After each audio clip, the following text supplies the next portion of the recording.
कर्ता कुलदीप तिवारी जी, जो कि भोजशाला परिसर में आज दर्शन के लिए आए थे, जिन्होंने इस पूरे मामले में याचिका लगाई थी।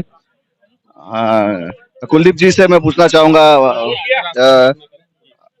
हमारे साथ याचिकाकर्ता कुलदीप जी यहाँ पर मौजूद है, मैं उनसे जानना चाहूंगा। कुलदीप जी, ये याचिका लगाई है कि दशकों से हम लोग इसकी लड़ाई लड़ रहे हैं, आंदोलन चल रहा है, तमाम सारी परिस्थितियां आई, उनसे निपटा गया, लेकिन भोजशाला का प्रत्येक कण चिल्ला चिल्ला के ये बात कह रहा है, खंबे से लेकर के जमीन से लेकर के मूर्तियां, जितनी भी श्लोक वहां पे हैं, हर एक चीज, सारे प्रतीक चिन्ह इस बात का गवाही दे रहे हैं कि भोजशाला एक भव्य मंदिर हुआ करता था, संस्कृत पाठशाला विश्वविद्यालय हुआ करती थी, इतिहास के हमारे पास प्रमाण हैं।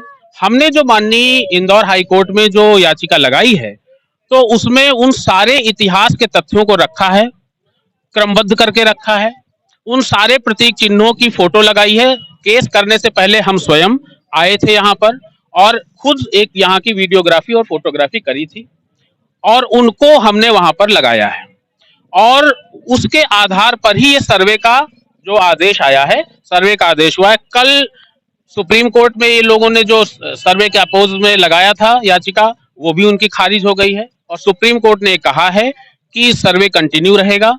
तो ये हम लोगों के लिए एक बड़ी जीत है और निश्चित ही बहुत जल्द एक जब सर्वे रिपोर्ट जमा होगी तो उसमें एक एक चीज सामने आ जाएगी कि ये भोजशाला हिंदुओं का एक भव्य मंदिर हुआ करता था, आज भी है।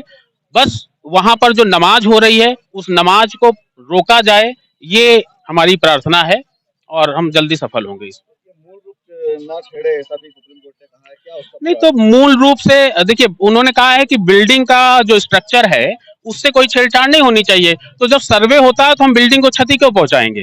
भाई, हम वहां पर खुदाई हो रही है जहां पर हमको कार्बन डेटिंग की आवश्यकता है, या उन खंभों की हम कर रहे हैं जहां पे हमारे श्लोक लिखे हुए हैं, प्रतीक चिन्ह लिखे हुए हैं, अष्टकमल बना हुआ है, जो सीढ़ियां बनी हुई हैं। और एक सबसे इंपॉर्टेंट चीज जो मुझे जानकारी हुई है कि वहां पर एक सुरंग भी मिली हुई है और सीढ़ियां मिली हुई हैं उसमें नीचे जाने पे, तहखाना तलग्रह है। और जब आगे उसमें तलग्रह का सर्वे होगा तो निश्चित रूप से ही वहां पे हमें पूरा विश्वास है कि तमाम सारे ऐसे प्रतीक चिन्ह हैं जो उसको तलग्रह पे छुपा के रखे गए हैं, जो मूर्तियां हैं वहां छुपा के रखी गई हैं, तो वो भी सर्वे में सामने आ जाएगा। तो सीधी सी बात है, कोर्ट ने कहा है कि बिल्डिंग को क्षति नहीं पहुंचती, जो बिल्डिंग को सर्वे के दौरान कोई क्षति नहीं हो रही है, इसमें कोई दिक्कत वाली बात नहीं है।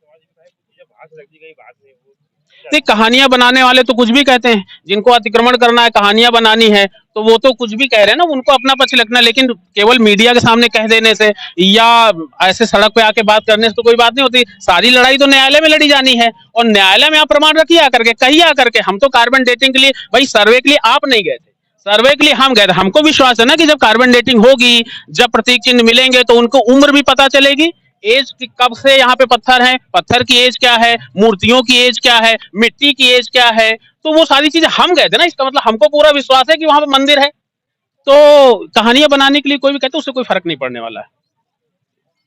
तो ये थे कुलदीप तिवारी, जिन्होंने एक खुलासा किया है कि भोजशाला के अंदर जो है खुदाई के दौरान तहखाना होने की बात कही है, कहीं ना कहीं जो है एक सुरंग होने की भी बात कही है, पीढ़ियों की बात कही है। तो भोजशाला परिसर से एक नई बात कुलदीप तिवारी, जो कि याचिका करता है, उनके द्वारा कहा गया है कि यहाँ पर खुदाई के दौरान कोई तहखाना दिखा है और सुरंग दिखी है और पीढ़ियां दिखी है। तो कहीं ना कहीं जो जो जांच का दायरा है वो बढ़ता जा रहा है। और जिस तरह से उन्होंने कहा है कि सुप्रीम कोर्ट ने ये कहा है कि भोजशाला की जो है सर्वे यथावत रहेगा, उसकी खुदाई चलती रहेगी, मूल भौतिक रूप को छेड़खानी नहीं, यानी कि स्ट्रक्चर के साथ छेड़खानी नहीं कहेगी, लेकिन खुदाई प्रारंभ रहेगी और सर्वे भी जारी रहेगा।